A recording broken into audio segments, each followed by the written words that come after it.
Perú en Acción esta tarde va a tocar con preferencia el tema de La Haya porque es un tema que va a tener derivaciones muy grandes en los futuros próximos y remotos de los dos países, tanto para Chile como para Perú.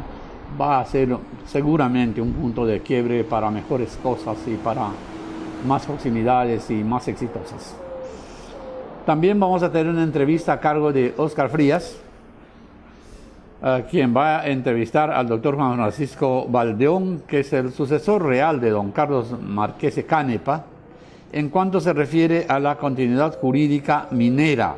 Van a hacer un análisis sobre este tema, ya que la minería tiene una tradición y una continuidad jurídica importante que remarcar. Y por último, en la parte de análisis de opinión, va a intervenir, como es usual, con su solvencia de costumbre, Rómulo Mucho. Ok, hoy día en la tarde tenemos al doctor Juan Francisco Valdión. Juan Francisco Valdión nació en Cerro de Pasco. Salinas, naciste con botas. Sí, como decía un amigo, tuve por cuna el Tajo. Y has hecho Derecho, eres una profesional maduro, trabajas toda tu vida en tu querida Universidad San Marcos. Sí, me formé en los claustros de San Marcos en la década del 80. Tuve el honor de que mi asesor de tesis, denominada la prospección minera, fue el maestro de San Marcos, el doctor Carlos Marchese Canepa, a quien, si me permites, Óscar, rindo homenaje por su gran trayectoria. El doctor Marchese fue maestro mío en las aulas universitarias, y fuera de las aulas universitarias sigue siendo un amigo y maestro, al igual que el doctor Humberto Martínez, que la doctora Forno, un sinnúmero de profesionales que siempre él ha ido inculcando lo que es el cariño, el amor por la actividad minera y por tanto la regulación minera. Gente de buena voluntad que quiere entender la complejidad que la mina y que la actividad minera depara, para que poco a poco incorporemos en los códigos toda esta complejidad. Óscar, estás abordando un tema muy interesante, lo que es el tema del proceso de codificación. En el Perú, muy tardíamente, en el año 1900, o sea, el siglo pasado, se realizó una codificación que demoró mucho tiempo. Incluso Dian Valdivia, en el siglo XIX, también tuvo unas propuestas de codificación, pero hasta que la Sociedad de Minería en 1900 aprobó lo que es una propuesta y se aprobó durante el gobierno de López de Romaña, lo que es el primer código de minería, que entró a vigencia el 1 de enero del año 1901. Luego, a lo largo del proceso histórico, del año 1950, la Mauta de la Minería Peruana, Mario Samamé Bollo, formó parte de una comisión que elaboró el Código de Minería de 1950. Que cambió el eje, que permitió Cotoquepala. Efectivamente fue un código muy importante, porque recordemos que en ese entonces se produjo también el boom de las inversiones. El tema de la inversión. ¿Cómo hacer para atraer dinero grande sin que sea inestable su recuperación? En primer lugar, ofreciendo lo que es seguridad jurídica. El Código de Minería de 1950 ofrecía seguridad jurídica, pero también es el tema de la seguridad jurídica. No solamente era un Estado de carácter liberal, sino también un Estado un gobierno de carácter estatista, como fue el gobierno militar. Y duró muchísimo tiempo, hasta el 1880. Y en todo este tiempo ha habido una continuidad en lo que significa la estabilidad jurídica, hasta que llegara el decreto legislativo 708, que modificó la Ley General de Minería del año 1981, el decreto legislativo. Y que todos debemos entender que no solamente es para los inversionistas, porque la estabilidad jurídica permite que los que no son inversionistas se beneficien justamente con la entrada de inversiones. Para eso se hacen las cosas.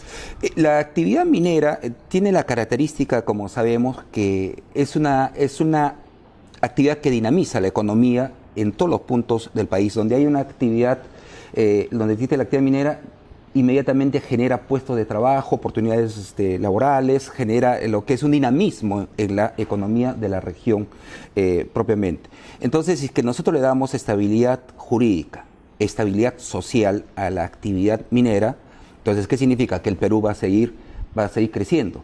Y desde el punto de vista ahora de lo que es, de la importancia de lo que significa la actividad minera, de acuerdo a la condición jurídica que se le da, el estatus jurídico es que desde las ordenanzas de minería del virrey Toledo de 1754, no Alejandro, perdón, 1574, no Alejandro Toledo. No, de 1574, perdón, 1574, claro, se estableció que la actividad minera era de utilidad pública.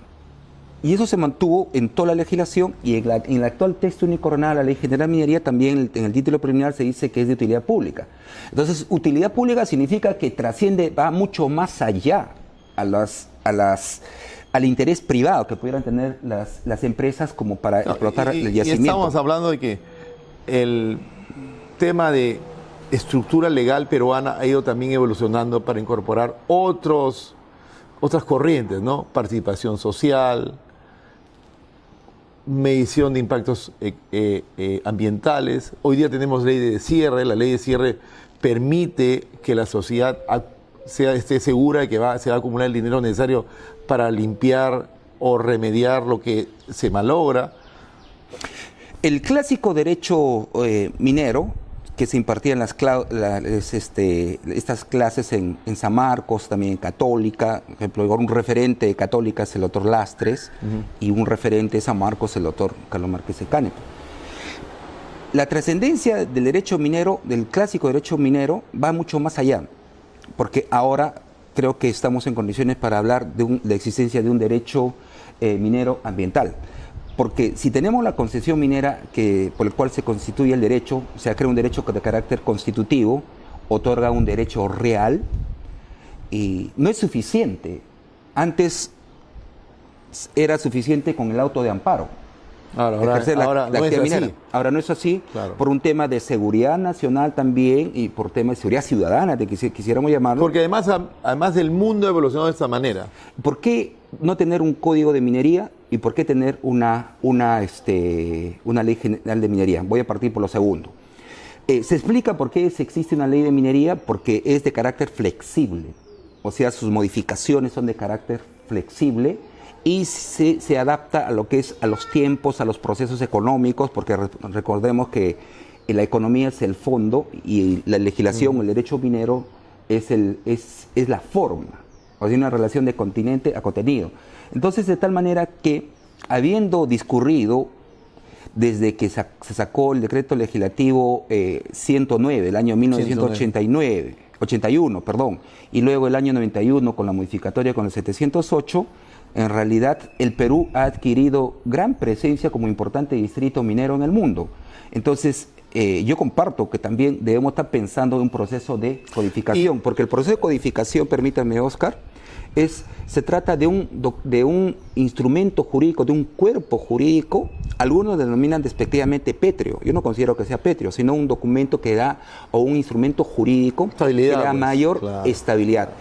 Chile, el inmediato competidor nuestro, tiene su código de minería del año 1983, que fue expedido durante el gobierno de Pinochet. Bolivia tiene su código de minería que se ha copiado del código chileno y nuestra legislación minera. Entonces, la tendencia en el mundo, lo que es para dar estabilidad jurídica, es la codificación. Claro, y lamentablemente, que estamos hablando antes, sería muy interesante tener un congreso en el cual las personas dentro del congreso tienen interés en aprender e interés en desarrollar, digamos, aportes legislativos. Ese no es el caso del congreso actual. Entonces, tenemos que tener un ejecutivo que sustituya al Congreso y que permita tener una comisión completa antes de que termine este periodo gubernamental, en el cual todas estas pequeñas o grandes leyes estén integradas ahora sí en una minería moderna que nos lleve para los próximos 25 años, que tengamos la responsabilidad ambiental muy integrada con la responsabilidad económica, con la responsabilidad laboral, con la responsabilidad social, dando seguridad jurídica tanto a la inversión como a las comunidades y permitiendo ahora sí volver al camino que siempre el Perú tiene, que es crecer mineramente. Si pensamos en efecto, Oscar, lo que es en la elaboración de un código de minería, de acuerdo al mandato contenido en la Constitución Política, en el artículo 66 se establece que el aprovechamiento de los recursos naturales está sujeto a una ley orgánica. Y la ley orgánica, nuestra actual legislación no es una ley orgánica, sino una ley ordinaria, porque se expidió cuando estuvo vigente la Constitución de 1979.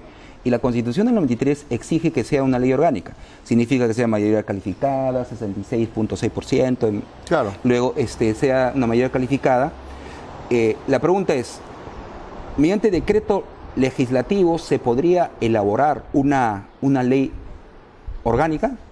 Yo creo que hay que regresar al Parlamento y lograr el voto de los parlamentarios una vez que el Ejecutivo complete todo el trabajo que tiene que hacer, que es lanzar este nuevo paquete, ¿no? Claro, la fórmula siempre se encuentra en la historia.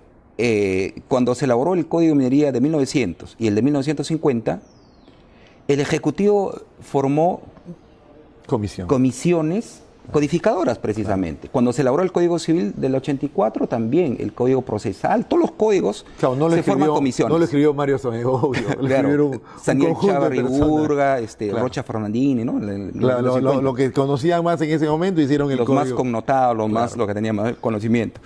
Entonces, de tal manera que... Y lo mismo pasó en la ley que dio el gobierno militar. En la 18880. Donde estuvo el doctor Marchese. En la 109 también participó. Con un conjunto de personas haciendo que eso sea posible. Claro, que legislar, evidentemente consultando a los gremios, como es la Sociedad de Minería, con la participación también de las universidades, ¿no? Entonces, efectivamente coincido de que el proceso de codificación partiría en principio de lo que es la conformación de una comisión de especialistas. De unos 6, que no solamente 7, 8 juristas personas. o abogados, sino también ingenieros que conocen lo que es el aspecto técnico, lo que es de la actividad minera.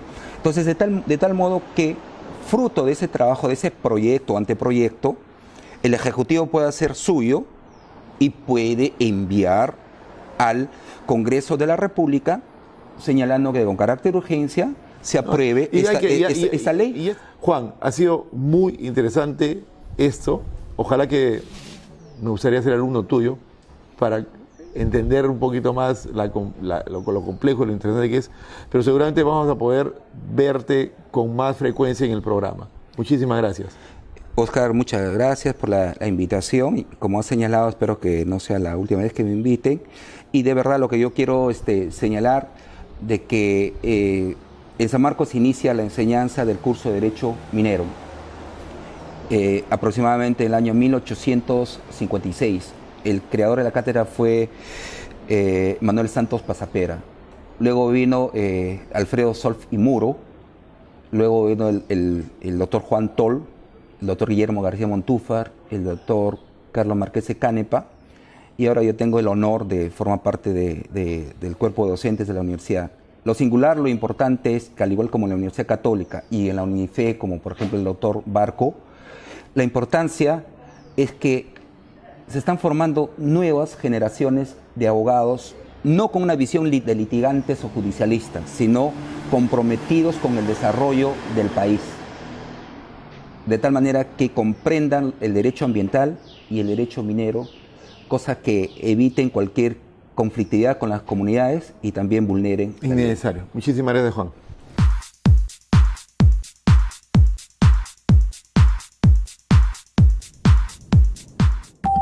La minería es parte de nuestra vida.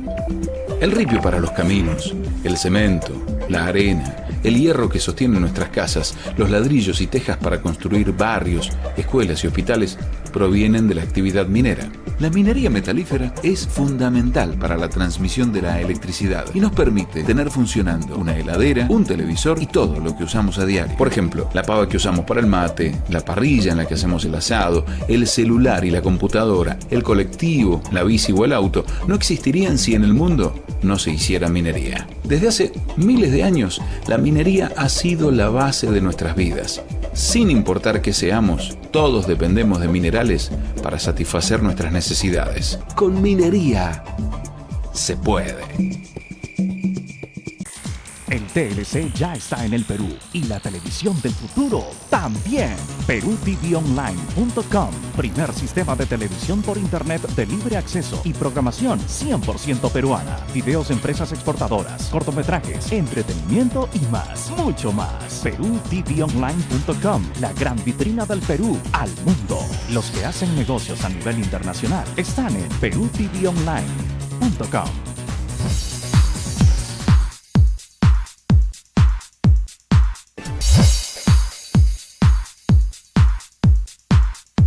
Les presentamos otra vez nuestro programa Perú en Acción para reexaminar, volver a examinar temas de interés. Por ejemplo, el tema de la decisión de la Corte de la Haya en este momento es un tema claramente de mención obligatoria en este momento. Pero también queremos reexaminar otros temas ya antes tocados, como por ejemplo la oposición sistemática de un grupo de personas denominadas antimineros que no solamente están oponiéndose a la minería, sino de hecho y de facto están oponiéndose al desarrollo del país y a su desenvolvimiento. Y bien, Oscar, ¿estamos de acuerdo con esta temática para la propuesta de esta tarde? Mientras mejor nos concentremos en manejar los recursos naturales y olvidarnos de mucho ruido, vamos a poder crear los excedentes que mejoran la riqueza de las naciones. Solo que tú te olvidas de un pequeño detalle. Yo además de minero soy un político. Yo sé que es un político, sí, yo sé.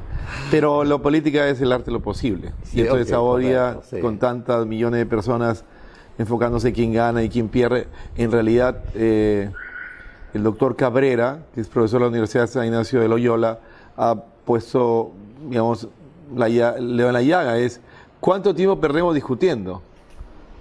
Perdemos mucho tiempo discutiendo. Ahora, no importa que haya sido el fallo pues, de una manera u otra, ahora podemos concentrarnos en ver cómo hacemos la sinergia económica, qué buena cosa tiene una parte de un país y qué otra parte de otro país, cómo podemos acumular capital y los excedentes de capital de un sitio para otro ser usados para la producción.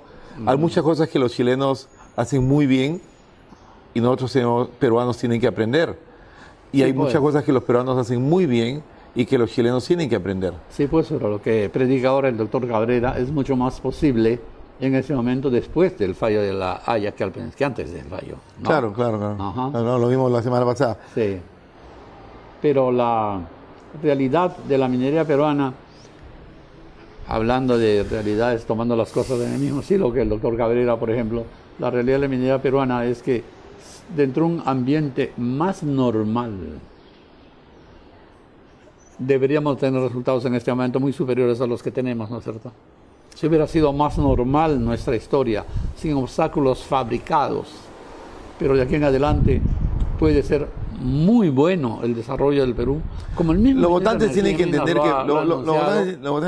que para mejorar la producción uno necesita la infraestructura que permita que la producción fluya, ya sea carretera, ya sea aeropuertos, ya sea ferrocarriles, y cualquier forma de inversión de infraestructura significa una decisión inteligente para que el capital junto haga lo que tenga que hacer. Por ejemplo, hacer una concesión de 1000 kilómetros de vía o traer 1000 kilómetros de ferrocarril. Eso no se hace de un día para otro, ni se repaga de un día para otro. Y por eso se tiene que hacer inteligentemente, con bonos soberanos, con intervención del Estado, con una combinación pública-privada. Hay ahora iniciativas para hacer una vía rápida entre Huacho y Cañete, que sería fantástico, ¿no es cierto? Fantástico, sería fantástico para todos.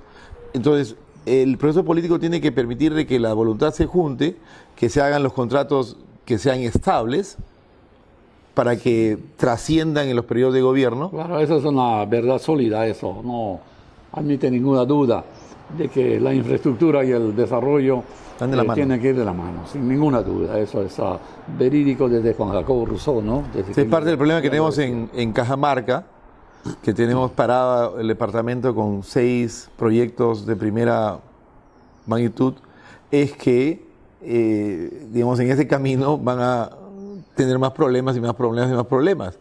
Ni siquiera el desarrollo de infraestructura privada, que era el ferrocarril, está siendo cometido, y ha habido hasta en el punto de hacer inversiones en la hidroeléctrica ha habido oposición. Entonces, hay algo que no está cuadrando en la cabeza de la gente. Tenemos que desarrollar más infraestructura más rápido. Marita ha hecho Marita Chapuis ha puesto un artículo en Semana Económica muy interesante que sigue la discusión de la vez pasada sobre cuán relevante es el proyecto Conga. Y en el artículo Marita muestra que Conga podría ser el origen de 1 de cada 4 empleos formales en Cajamarca. Entonces, si 1 de cada 4 personas va a tener empleo formal por Conga, eso no es irrelevante. ¿Qué le da derecho al señor Santos de dejar al hambre a 1 de 4 personas en Cajamarca? ¿No es cierto? Eso es algo que yo tengo tan cruzado entre la garganta que cada vez me resulta más difícil de tragarme al señor Santos. Esa es mi verdad, ¿no? Mientras tanto, en el camino están produciendo un daño, delinquiendo libremente. Y digo, ¿no es posible que el Estado tenga algún mecanismo de defensa dentro de la legalidad? Yo creo que sí. Sí, claro. Yo creo que es una forma de condescendencia que yo no puedo llamar democrática, ser pusilánime. Eso no me convence nunca. No hay duda que se tiene que ejercer el imperio de la ley. Para ejercer el imperio de la ley, los actores que tienen que ejercer el imperio de la ley tienen que tener la autoridad moral para hacerlo, tienen que tener la dirección para hacerlo. Y lamentablemente no siempre es así, ya sea porque el gobierno está ocupado en otros menesteres o está jugando un ajedrez político de 5 bandas, o ya sea por pura irresponsabilidad. Entonces, ya tenemos un fallo, ya tenemos un pronunciamiento de los presidentes, expresidentes, parlamentos, ya tenemos una ejecución inmediata, que es lo que manda la costumbre, y entonces ahora tenemos el futuro. ¿Qué nos depara? El futuro. Graña y Montero con más presencia en Santiago y las compañías chilenas con más presencia en el Perú. Sí, es posible que eso se dé. Yo pienso que sí. Yo pienso que hay desarrollos tales y concretos, tales como por ejemplo la necesidad de energía que tiene Chile y que el Perú puede ayudar a resolver, mientras que Chile puede ayudar, por ejemplo, a descubrir más gas en el Perú. Por ejemplo, tiene aptitudes técnicas y capacidades para poder ayudar en eso, bajo la idea de que ayudamos para que nos des. Este tipo de acuerdo que puede volverse amistoso, profundamente amistoso y de largo plazo y de tremendo futuro además, puede darse mejor ahora que antes. Ojalá que nadie se deje tentar de entrar en insultos, de entrar en crear asperezas entre los dos países en este momento, que todavía es un poco sensible. Creo que va siendo cada vez menos sensible, pero es todavía un poquito sensible. A nadie le gusta perder, a todos nos gusta ganar, ¿no es cierto? En medio de todo nada reemplaza a ganar, ningún consuelo reemplaza a ganar, y los chilenos no han ganado mar, lo que han ganado es pesca en este acuerdo. Entonces, si nos ponemos a hablar en un lenguaje de buena voluntad, digamos, una cosa y la otra se compensan y ganaron los dos. Creo que eso es un raciocinio más constructivo, pero el hecho de que son dos países que deberían de andar juntos, que debieron siempre haber andado juntos y que tienen un gran futuro de andar juntos y de cultivar, creo, el Acuerdo del Pacífico, cosas por decirlo, en que están juntos, es decir, en otras palabras, reforzar todo aquello que conduzca a unirse más, yo lo veo con franca simpatía y con buenos ojos. Sí, claro. Yo, como le dije la vez pasada, a los chilenos les encanta el Perú. Sí. Les encanta el Perú. Y a mí en lo personal me encanta Chile, no sé a los demás.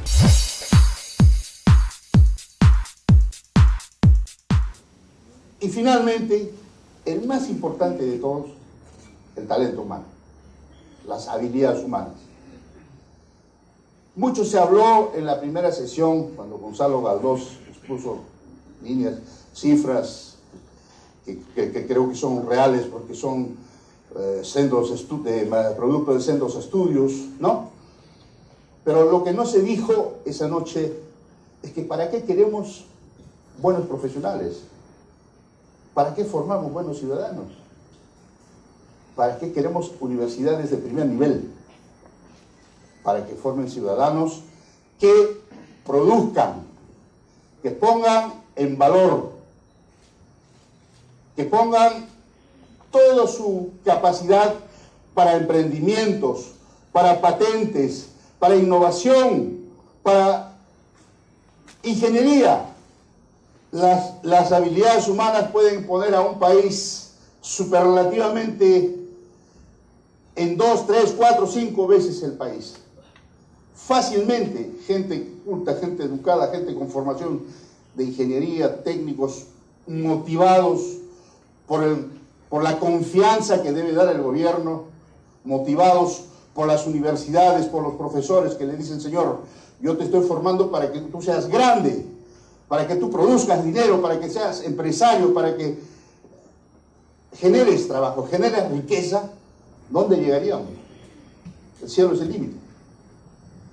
Por eso yo lo veo muy importante.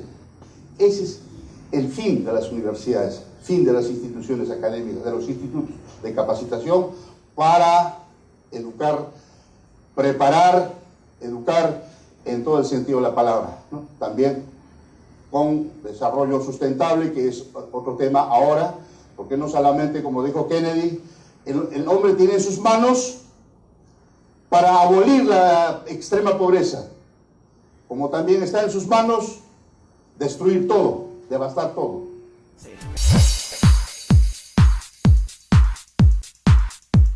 Bienvenidos a su informativo Perú en Acción. Cajamarca, gobierno debe intervenir por uso de niños en marchas antimineras. Congresista Juan Díaz Dios indicó que práctica llevada a cabo por dirigentes cobardes tiene como objetivo desestabilizar a la policía. Tras el uso de niños como escudos humanos en las marchas antimineras contra el proyecto Conga en Cajamarca, el congresista fujimorista Juan Díaz Dios pidió que el gobierno intervenga de inmediato para evitar que la situación llegue a salirse de control. Fondo Monetario Internacional recomienda acelerar proyectos mineros y de infraestructura. El directorio del Fondo Monetario Internacional recomienda, entre otros, acelerar los megaproyectos mineros y las inversiones en infraestructura a fin de incrementar la tasa de crecimiento de nuestra economía, que estima en 5.5% para este año. Se amplía potencial para hallar petróleo y minerales en el mar tras el fallo de La Haya. Zona que ganó Perú pertenece a la cuenca Mollendo, donde ya hay lotes de crudo por licitar. Expresidente de Perú, Petro Aurelio Ochoa, dijo que hay estructuras favorables. Mencionó a la minería oceanográfica como posibilidad. Con la esperanza de que nuestro programa haya merecido el interés de ustedes, vamos a despedirnos hasta la próxima semana. Bueno, solamente recalcar que lo de La Haya deja como resultado de que se logró, digamos, una nueva posición sin usar las armas, recurriendo al derecho. Y así como se hace en el tema de los países, se hace en el tema de las empresas, se hace en el tema de la inversión. Y por eso es tan importante tener nuestro imperio y la ley vigente.